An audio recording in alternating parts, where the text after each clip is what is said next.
கர்த்தருக்கு ஸ்தோத்திரம். இன்றைய நற்செய்தி.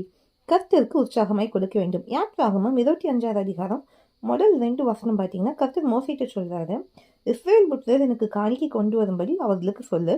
மனப்பூர்வமாய் உற்சாகத்துடன் கொடுப்பவன் எவனோ அவனிடத்தில் எனக்கு காணிக்கையை வாங்குவீர்களாகன்னு கர்த்தர் சொல்றாரு.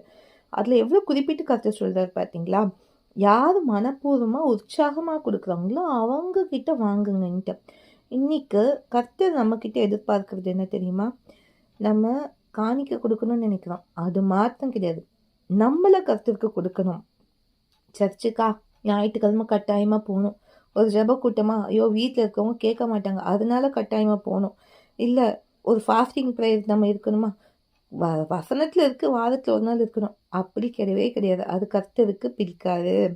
மன உற்சாகமா இருக்கணும். நீங்க ஆலயத்துக்கு போனாலும் சரி, வேதத்தை வாசிச்சாலும் சரி, தியானிச்சாலும் சரி, ஜெப கூட்டத்துல கலந்துக்கிட்டாலும் சரி, உபவாசம் இருந்தாலும் சரி, அது மன உற்சாகமாய் செய்யணுமே தவிர கட்டாயத்தினால செய்யக்கூடாது.